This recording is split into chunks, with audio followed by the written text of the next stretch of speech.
I want to ask you guys a quick question. Is my cheese completely slid off of my cracker? Am I the only one going insane? Or are you guys coming across these articles too? What articles is that, you might ask? These articles that keep saying that we have to change the way we do agriculture and ultimately reduce the livestock population, because if we don't, we're going to have climate change problems. The world's going to get too hot and we're all going to die. At the same time, I keep running across these other articles that keep saying more than likely our next pandemic will be caused by our livestock. Our livestock will have some kind of virus. That virus will go from animal to human, and then from human to the next worldwide pandemic. I find that these two articles that seem to be growing in popularity all over the internet, not specific articles necessarily, but you read an article from this person or that person or this thing or that thing, and they all seem to be saying the two kind of same things that run parallel with one another. A, we need to get rid of livestock, and B, we're going to have our next pandemic from our livestock. I would like to talk about that more in depth in this video, and also I would like to discuss a major life change for myself and for my family. My name is Justin. This is Built on Faith Homestead. If that sounds interesting to you, stick around for the rest of the video.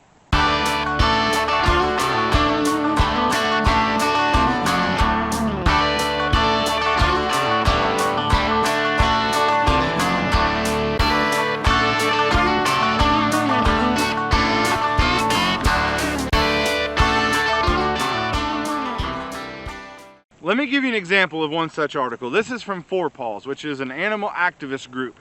And this animal activist group is in the positive on this debate, if you will, right? They are trying to say, listen, this is a good thing. These are things that we need to take care of and we need to do. This isn't a tinfoil hat wearing site saying that the UN and the WHO is going to take over the entire world. That's not where this is coming from. This is not the light that this is coming from. However, they make some admissions in this video that you and I would probably get, or in this article, that you and I would probably get kicked off of YouTube for.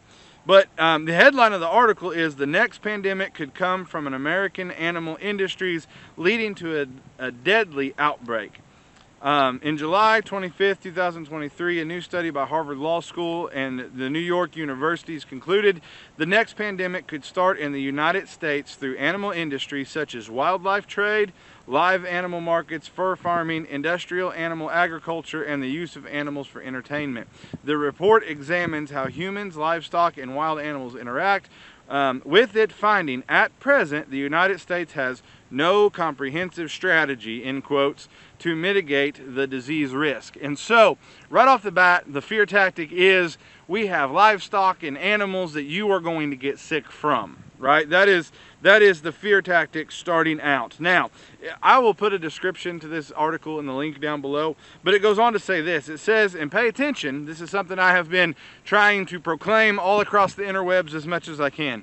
Currently, the World Health Organization, or the WHO, member states are negotiating the Pandemic Treaty, which aims to be the first international legally binding agreement designed to protect the world from future pandemics in light of COVID-19.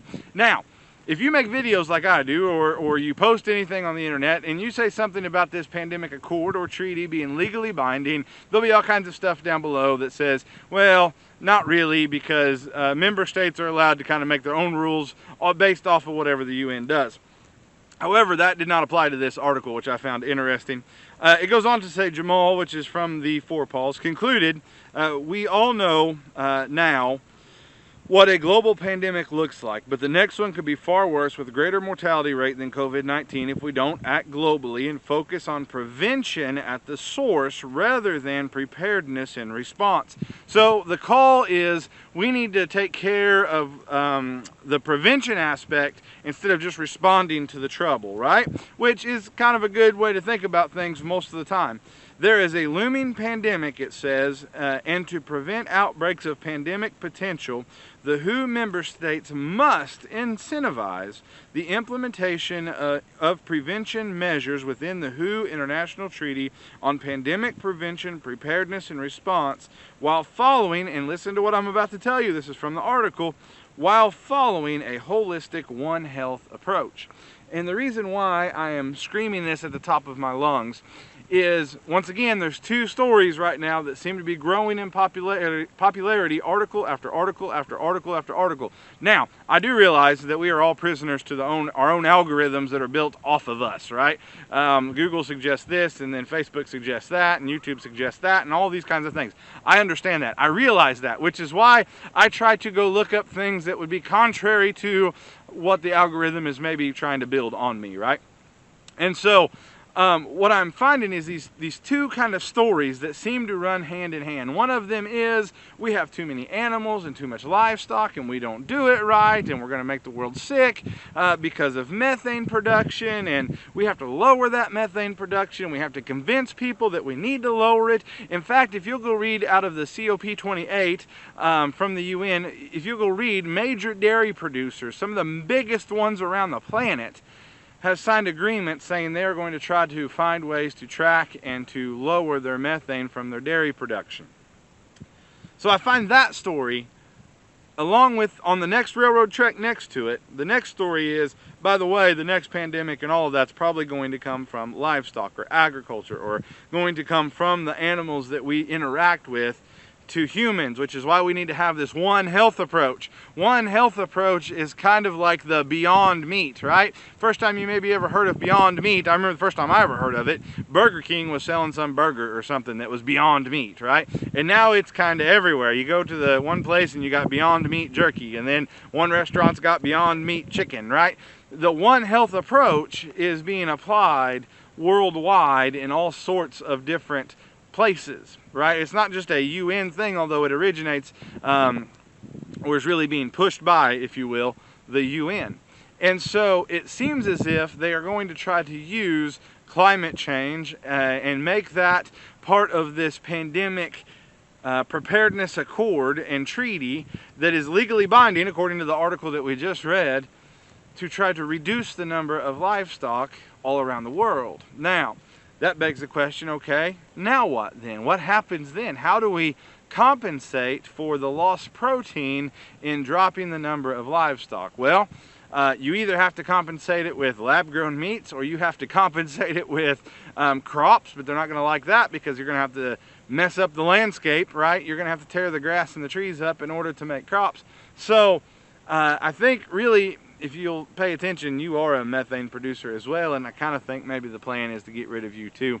That's just my opinion. I can't really base that necessarily off of a UN document. That's just kind of my opinion. That seems to run parallel to all of the UN statements. But anyway,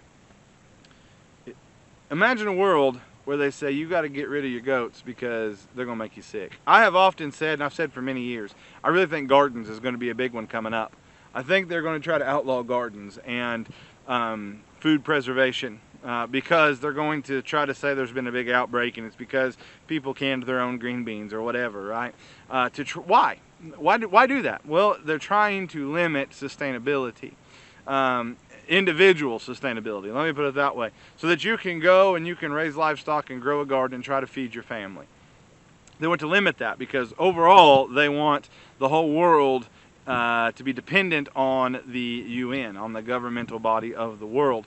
Why is that, and why do I believe that? Well, because the Bible says there'll be a one world governmental system that will take place, and he will have a leader known as the Antichrist, or we know him as the Antichrist from Scripture, or the beast from Revelation 13.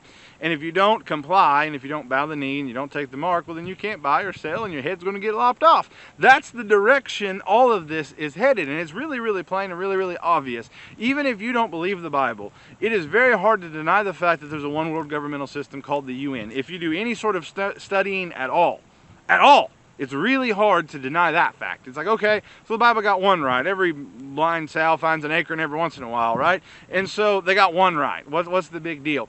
Well, they are also using that one world governmental system to get control of the people, so the people are more dependent on them rather than being able to be independent, self-sustainable, do the best they can to raise their own animals. I believe it does take a community of people. At least it works a lot better if you have a community of people. I'll give you an example. If you had some sort of like homesteading I don't know, place where several of your friends or family lived on it, and you know, you could kind of divide and conquer. Somebody has the dairy cows, and somebody has the crops, and somebody has the goats, and somebody has, you know what I mean? That would work a lot better, and you could kind of cover for one another whenever you couldn't be there. Like, that's great. That's an awesome thing.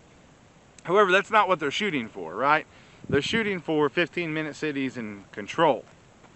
And it seems like they're going to use livestock reduction to do such a thing. Now, that's beside the point. Let's get on to the next part of this two-part video, right? What are the major life change that's coming on for myself and my family? Well, with much prayer and the laying out of some fleeces, to be honest with you, not because I'm super spiritual, but because I'm super dense and I need God to show me things pretty plain.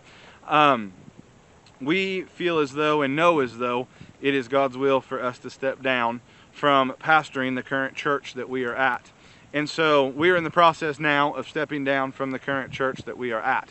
So what does that mean for my videos? Are we going to keep doing videos? Yes, I have to keep doing videos. I get convicted every time that I don't. I feel terrible inside. So I have to keep doing these videos. We will do them to the best of our ability. I'm trying to improve that. We don't make anything off of YouTube. Not really. Not enough to pay the bills for any stretch of the imagination. Not enough to pay even the internet bill. But we'll still make these videos because it was never really about the money. It's more about the information. And am I still going to be preaching? Yes, I'm still going to be preaching, just not at that church anymore. Much past that, I can't tell you what it means for myself and for my family because I don't know right now. I expect the Lord will show me and I will have to listen, and it will go well if that happens. If the Lord shows me, and I believe He will, and I don't listen, it'll go terrible. I know enough to know that is the case for sure. So we will be, like I said, stepping down. We're in the process of that right now. And we will be going on to do something else, I reckon. We'll go preach someplace else, or whatever the Lord wants us to do, we will try to do to the best of our ability. Guys, I appreciate you guys watching. I appreciate the overwhelming support. I am sorry that we haven't done many videos over the last few weeks. I know excuses are just excuses, and everybody's got them and they all stink. I get that. But with having the baby and my wife's labor being a lot worse, and taking care of that and trying to help with that, on top of pastoring and on top of everything else that we need to do as far as the animals and all of that goes, and then the little one got RSV and had to be in the hospital for a little while, like, the videos was kind of the one that I was like, that one's going to have to just wait a little bit for me to get back to. So I appreciate you guys' patience. I know it doesn't help anything. I feel like we are probably pretty shadow banned pretty hard. And I even had somebody, I need to ask them, I guess. They said that they were unsubscribed from my channel. I don't know if that means that they got unsubscribed from my channel or if they unsubscribed and resubscribed because of a video. But I read it as if they were saying they got unsubscribed, not by their own doing, which I find interesting because, once again, I'm finding this seems to be the case with many people that are making videos on YouTube right now. Many content creators are losing views and losing subs mysteriously. They don't really understand what's going on there. And that seems to be kind of going YouTube wide, which is why we need to do the best we can to try to support other platforms. That's why I try to put videos on Rumble. Sometimes they don't sync up well, they don't move over well, but we try. And I may get to the point where exclusively we're on Rumble. So, and I know for sure I've got videos that we'll have to exclusively put on there. However, I appreciate you guys. I appreciate you guys watching, and we will catch you on the next video.